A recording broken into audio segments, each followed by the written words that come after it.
Menino pobre defende idosa de ataque. Descobre que ela é a mãe de um. O sol de São Paulo mal despontava por entre os arranha-céus cinzentos, mas para Léo, o dia já havia começado horas atrás.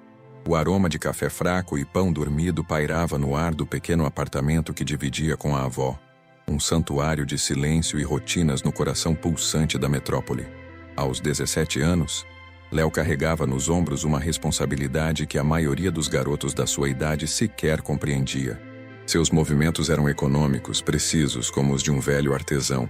Ele arrumava a cama com um cuidado quase cerimonial, dobrava o cobertor puído e preparava o café da manhã da avó, Dona Elvira, cujas mãos trêmulas já não conseguiam segurar a chaleira com firmeza.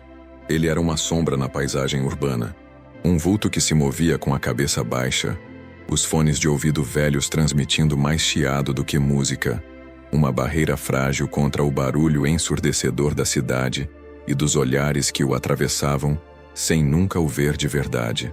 No caminho para a escola pública e depois para o trabalho de meio período como entregador de aplicativo, ele era apenas mais um rosto na multidão, mais um colete laranja zigue-zagueando entre carros e ônibus, uma peça anônima na engrenagem que fazia a cidade girar.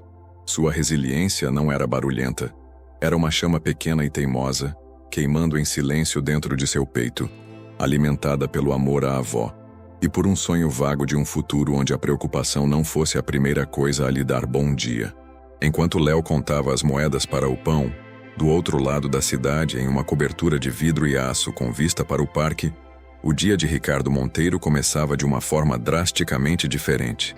Ricardo, um dos homens mais ricos do Brasil, olhava para a cidade que se estendia a seus pés não como um tabuleiro de xadrez. Cada prédio, cada rua, cada movimento era um dado a ser analisado. Ele era uma figura de poder.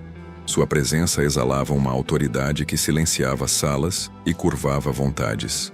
Ternos cortados sob medida, um relógio que valia mais que o apartamento de Léo, e um olhar que parecia calcular o valor de tudo e de todos. No entanto, por trás da fachada de controle absoluto, Ricardo era atormentado por um problema que seu dinheiro e influência não conseguiam resolver: a solidão e a segurança de sua mãe, Helena. Após a morte do marido, Helena se recusava a viver na gaiola dourada que o filho lhe oferecia. Ela ansiava pela simplicidade de sua antiga vida, pelas caminhadas no bairro onde criou Ricardo, pelas conversas com os vizinhos que o dinheiro do filho afugentou. Para ela, a superproteção de Ricardo era uma prisão. Para ele, a teimosia da mãe era uma vulnerabilidade, uma porta aberta para o caos do mundo que ele tanto se esforçava para dominar. A preocupação com ela era a única rachadura em sua armadura impecável, um ponto cego que o deixava desesperado. Ele contratara os melhores seguranças, instalara câmeras, mas nada aplacava o medo que sentia. Um medo primitivo de perder a única pessoa que o amava antes dele se tornar Ricardo Monteiro. O destino, com sua ironia peculiar, decidiu que os mundos de Léo e Helena deveriam colidir em uma tarde particularmente úmida e caótica. Léo estava no final de seu turno, o corpo moído pelo cansaço, a mente já antecipando as poucas horas de descanso antes de tudo recomeçar. Ele pedalava pela calçada de um bairro nobre, um atalho que usava para fugir do trânsito pesado. Foi quando viu a cena. 2 homens, jovens, com olhares famintos e nervosos, se aproximando de uma senhora de cabelos brancos que caminhava lentamente, apoiada em uma bengala. Helena, em sua pequena rebelião diária, havia dispensado o motorista mais uma vez para ir à sua padaria favorita, um pequeno luxo que a conectava ao passado. Ela sentiu a mudança na atmosfera antes mesmo de ver os rapazes. A aproximação deles foi rápida, predatória. Um deles agarrou sua bolsa. O puxão a desequilibrou. A bengala caiu com um ruído seco no concreto. O medo paralisou os poucos pedestres que passavam. Ninguém se moveu. Era a dança triste da indiferença urbana. Mas Léo viu. E algo dentro dele, aquela chama silenciosa, rugiu. Ele não pensou. Não calculou os riscos. Em um movimento fluido, nascido do instinto, ele jogou sua bicicleta na direção dos assaltantes. A bicicleta, pesada e desajeitada, atingiu as pernas de um deles que tropeçou e caiu soltando a bolsa. O outro, surpreso pela reação inesperada, hesitou por um segundo. Foi o suficiente. Léo já estava de pé, postando-se entre a senhora caída e os agressores. Ele não disse nada. Apenas seu olhar, firme e inabalável, e a postura de quem não iria recuar, falaram por ele. Os dois ladrões, vendo a determinação naquele garoto magro e a atenção que a confusão começava a atrair, pegaram a bicicleta e fugiram, deixando para trás a bolsa e o silêncio atordoado. Léo se virou para a senhora, o coração ainda martelando no peito. "A senhora está bem?" Ele perguntou, a voz um pouco trêmula pela adrenalina. Ele a ajudou a se levantar, pegou sua bengala e a bolsa, sacudindo a poeira com um cuidado que surpreendeu a si mesmo. Helena o olhou, os olhos azuis ainda marejados pelo susto, examinando o rosto jovem e suado. Ela viu o colete laranja, a calça gasta e a dignidade que emanava dele. Eu estou bem. Obrigada, meu filho. Muito obrigada." Ela tentou abrir a bolsa para lhe dar algum dinheiro, mas Léo gentilmente a impediu. "Não precisa, senhora. Fico feliz que esteja bem." Naquela noite, Ricardo Monteiro ouviu o relato do incidente pelo chefe de sua equipe de segurança. A voz do homem carregada de desculpas e profissionalismo frio. Houve uma tentativa de assalto. Um transeunte interveio. "A senhora Helena está ilesa." Para Ricardo, a informação foi processada como mais um dado. O transeunte era uma variável anônima. Ele sentiu um pico de raiva pela falha na segurança, seguido por um alívio avassalador pela segurança da mãe. O ato de coragem de Léo, o vislumbre de um caráter extraordinário, foi completamente ofuscado pelo alarme que soava em sua mente. Ele não viu o herói, apenas a falha no sistema. A identidade do garoto da bicicleta, o elo que o destino havia forjado, passou completamente despercebida. Uma nota de rodapé no relatório de um dia estressante para o homem mais poderoso da cidade. Nos dias que se seguiram, o incidente na rua arborizada deixou uma marca indelével em Helena. A imagem do rosto determinado do jovem, a maneira como ele se postou entre ela e o perigo sem um pingo de hesitação, repetia-se em sua mente como uma cena sagrada. Ela contou a história para Ricardo, com a voz embargada de emoção, mas sentiu que suas palavras batiam contra a parede de pragmatismo do filho e se esvaíam. Para ele era uma falha de segurança a ser corrigida com mais tecnologia e pessoal. Para ela, fora um ato de pura humanidade, um farol de luz em um mundo que ela sentia se tornar cada vez mais sombrio e indiferente. A gratidão que sentia não era um sentimento passivo, era uma força ativa, uma necessidade de retribuir, de encontrar aquele garoto que não quis recompensa.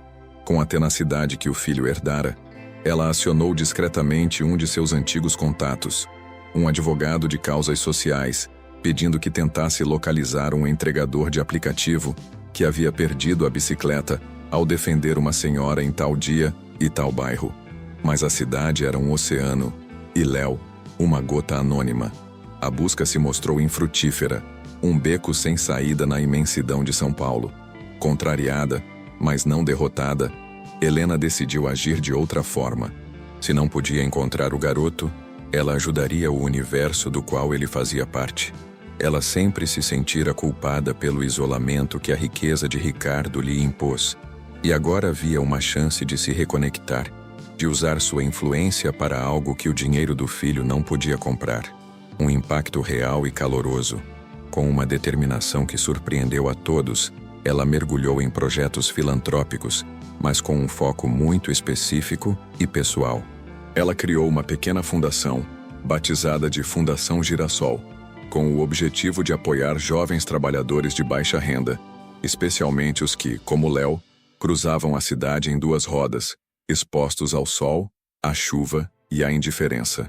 O primeiro projeto foi um centro de apoio para entregadores, estrategicamente localizado no bairro onde tudo aconteceu. Não era apenas um prédio, era um refúgio. Um lugar com banheiros limpos, água filtrada, um pequeno refeitório com refeições a preços simbólicos. E o mais importante, uma oficina para reparos emergenciais e empréstimo de bicicletas.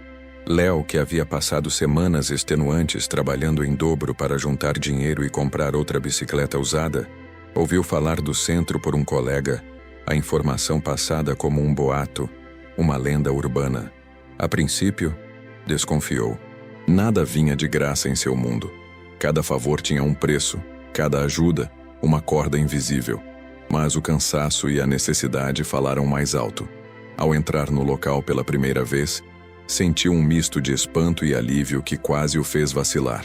O cheiro de graxa nova misturado ao de comida caseira, a visão de outros coletes laranjas e verdes descansando em bancos limpos, a mecânica sorridente que consertou seu freio quase de graça. Tudo aquilo parecia um oásis improvável no deserto de concreto. Ele não fazia a menor ideia de que a arquiteta daquele refúgio era a mesma senhora que ele defendera com tanto ímpeto. Ele se tornou um frequentador assíduo, e a existência do centro aliviou um pouco o peso esmagador de seus dias. Sua produtividade aumentou, seu estresse diminuiu. Ele até começou a guardar uns trocados, um pequeno luxo que não conhecia, uma semente de esperança plantada em solo árido. Ricardo Monteiro notou as mudanças na mãe. A melancolia que a assombrava desde a morte do pai havia se dissipado, substituída por um vigor e um propósito que ele não via há anos. Ela passava horas ao telefone, participava de reuniões, visitava os projetos de sua fundação com um brilho nos olhos. Ele via os relatórios, os números, o impacto positivo nas comunidades. Ficava satisfeito, claro, mas via tudo através de suas lentes pragmáticas e distantes.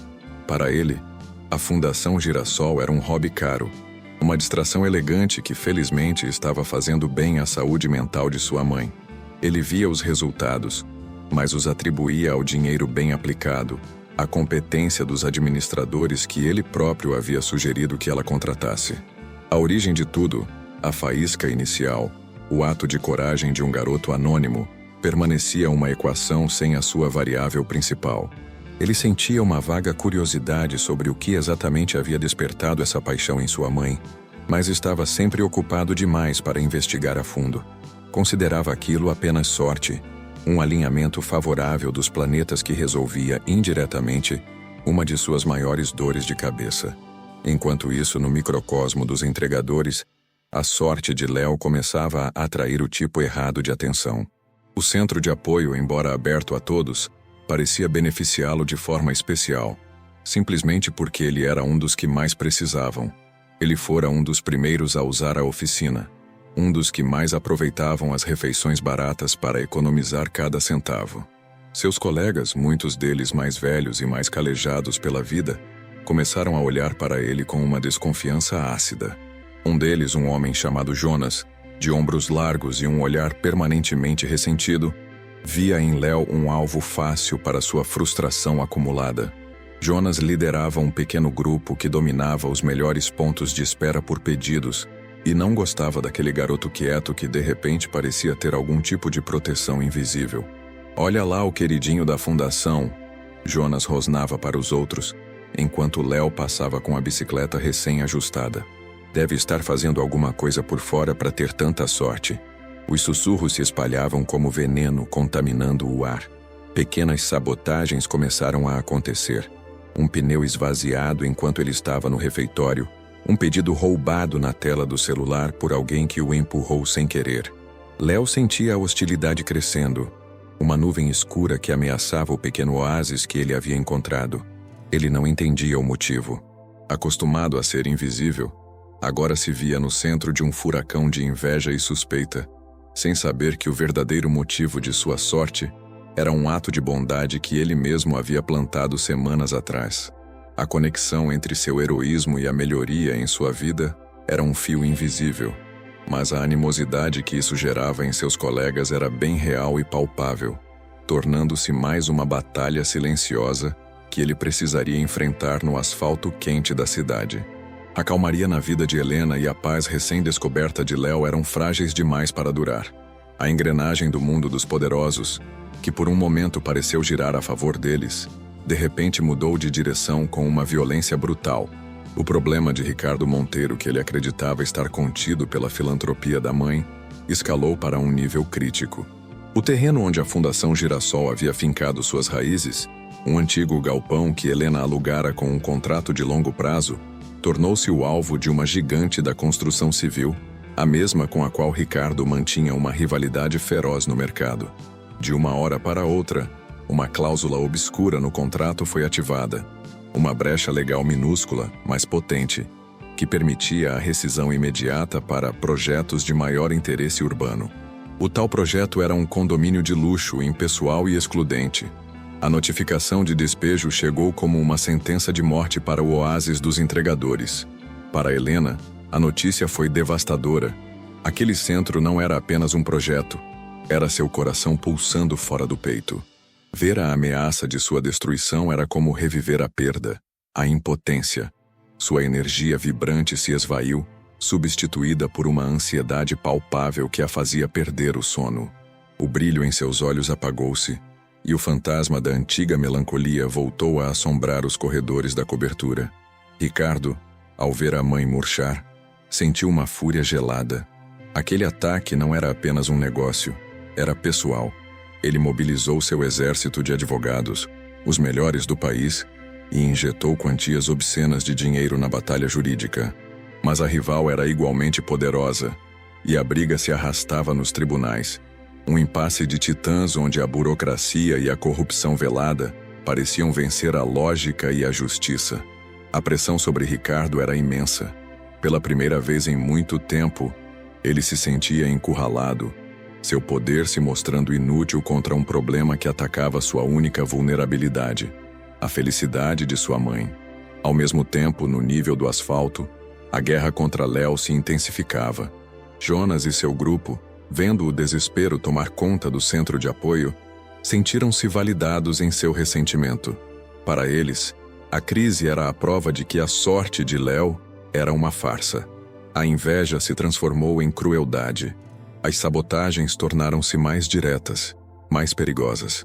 Certa tarde, enquanto Léo fazia uma entrega em um prédio comercial, Jonas usou um perfil falso no aplicativo para fazer uma reclamação grave contra ele, acusando-o de ter violado a embalagem e roubado parte do pedido. A notificação do aplicativo chegou no celular de Léo com a frieza de uma navalha. Sua conta foi temporariamente suspensa por atividade suspeita. Uma investigação está em andamento. Para um entregador, a suspensão era o fim da linha. Sem o aplicativo, não havia trabalho, não havia dinheiro para o aluguel, para a comida, para os remédios da avó. O pânico subiu pela garganta de Léo, um nó gelado e apertado.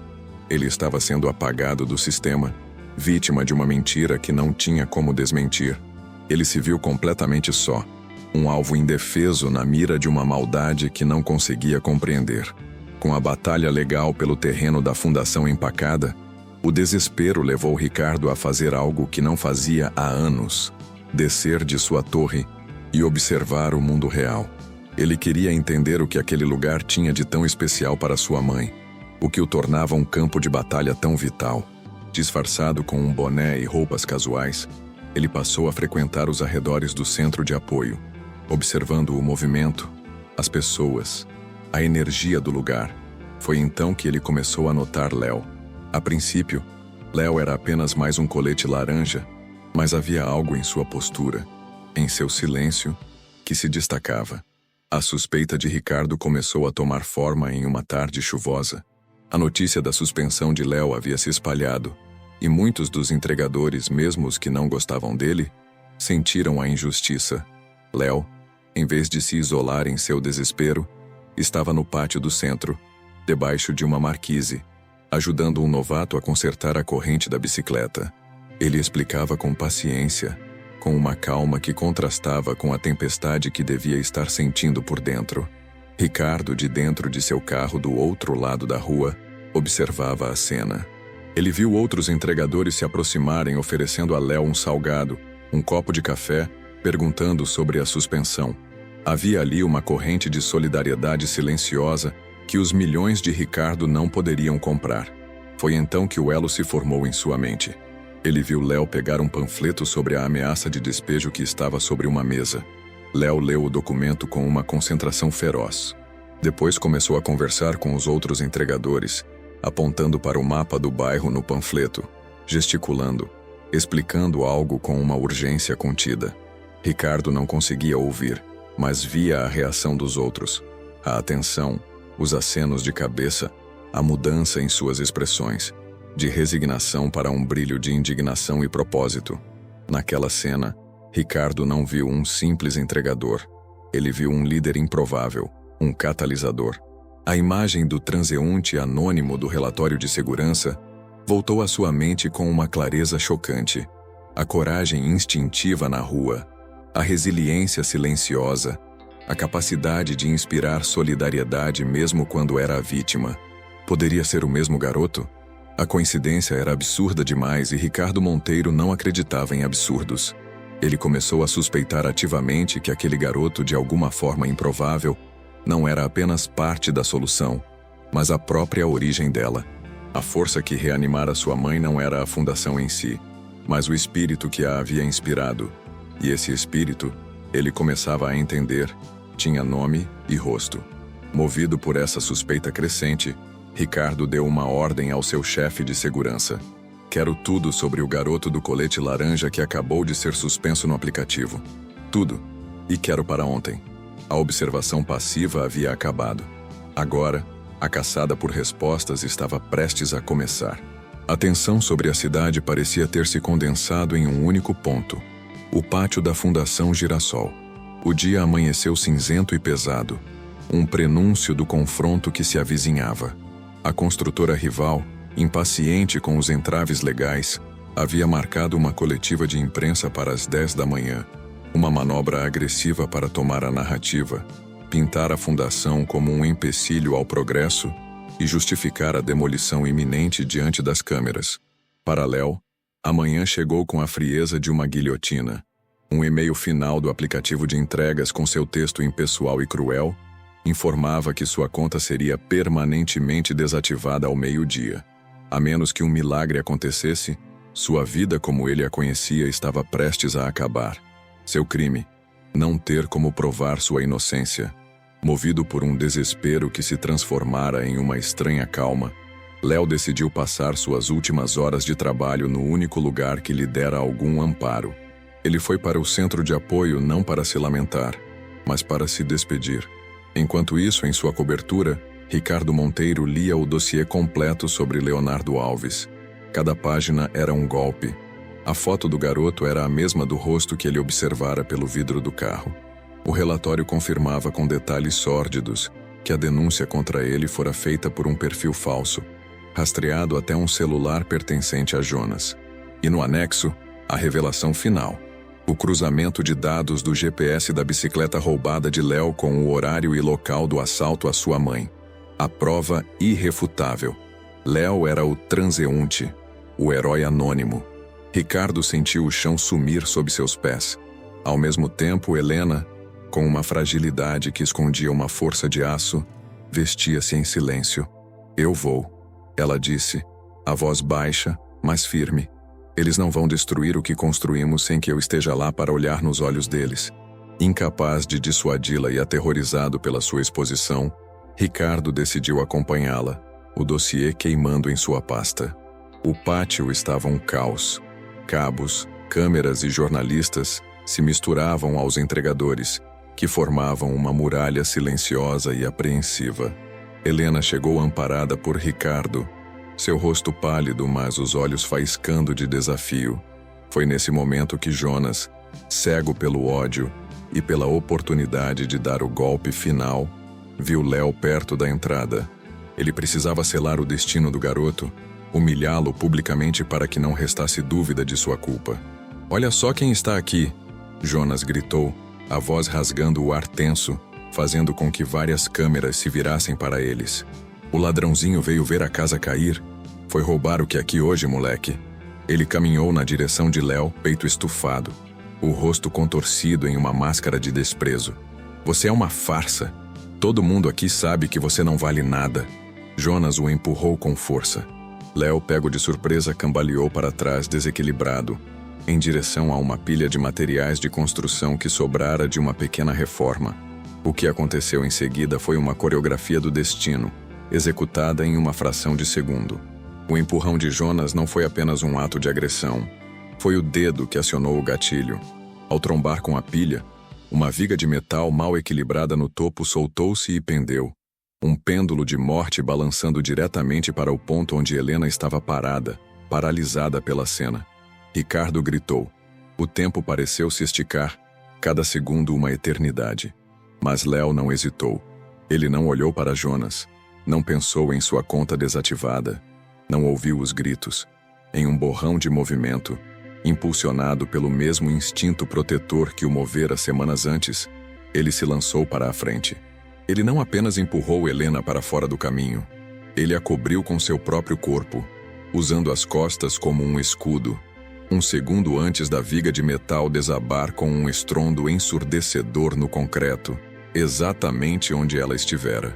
O som ecoou, seguido por um silêncio profundo e chocado. Poeira e espanto pairavam no ar. As câmeras, que jamais haviam parado de gravar, capturaram tudo. Jonas estava congelado, o horror estampado em seu rosto. Seu plano de sabotagem transformado em uma tentativa de homicídio transmitida ao vivo. Léo estava no chão, ofegante, um corte sangrando na testa, mas protegendo a senhora que mal conhecia. Ricardo correu, o coração um martelo descontrolado contra as costelas. Ele ajudou a mãe a se levantar, os olhos dela marejados, fixos no rosto do garoto. Ela estava tremendo, mas ilesa. Com a voz embargada, ela tocou o rosto de Léo e sussurrou. As palavras captadas pelo microfone de um repórter próximo. É ele, Ricardo, é ele, o meu anjo.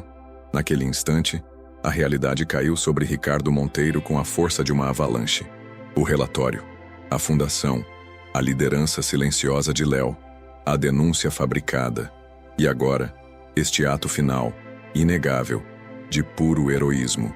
Não eram eventos separados, eram os capítulos da mesma história. Uma história que ele havia se recusado a ler. Ele olhou do rosto de sua mãe para o garoto no chão. Um herói 2 vezes para a mesma mulher.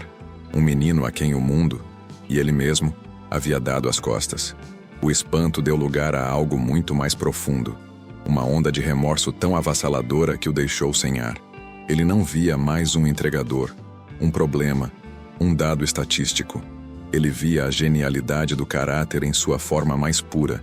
Um valor que ele, com todo o seu dinheiro e poder, fora cego demais para enxergar. O silêncio que se seguiu ao estrondo foi quebrado pela voz de Ricardo Monteiro. Ele não gritou, não deu ordens. Ele pegou o microfone da mão de um repórter atônito, e sua voz, normalmente fria e calculista, soou pelo sistema de som com uma clareza e uma emoção crua que paralisaram a todos. Meu nome é Ricardo Monteiro, e hoje, todos vocês vieram aqui para uma história sobre concreto e aço, mas acabaram de testemunhar uma sobre caráter e coragem. Ele olhou diretamente para as câmeras, e depois seu olhar se fixou em Léo, que era ajudado a se sentar por outros entregadores. Este jovem, Leonardo Alves, acaba de salvar a vida da minha mãe pela 2ª vez. A primeira vez, ele o fez anonimamente, perdendo seu único meio de trabalho para defendê-la de um assalto. E hoje, ele o fez na frente de todos vocês. A multidão murmurou, a revelação se espalhando como fogo. Ricardo então se virou na direção de Jonas, que tremia, pálido.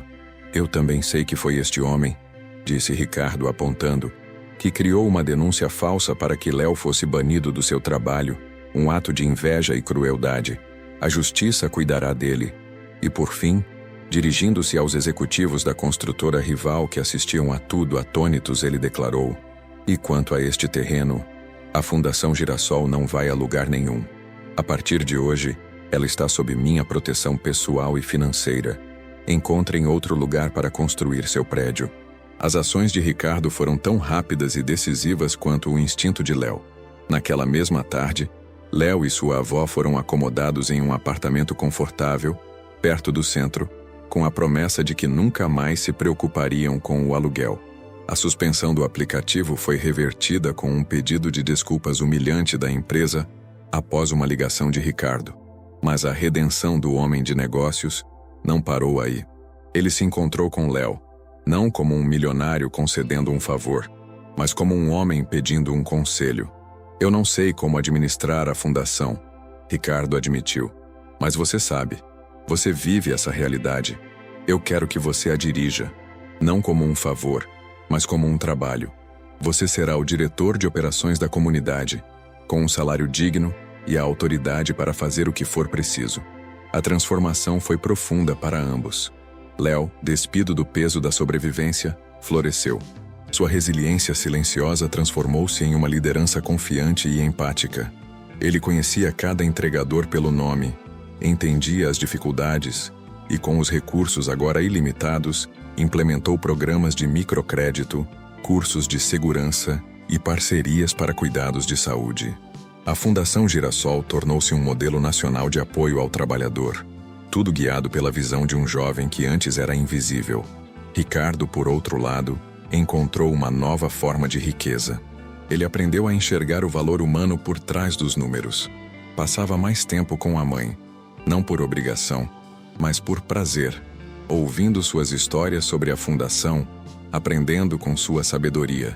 Ele se tornou mais perspicaz, mais humano, um líder melhor não só nos negócios, mas na vida.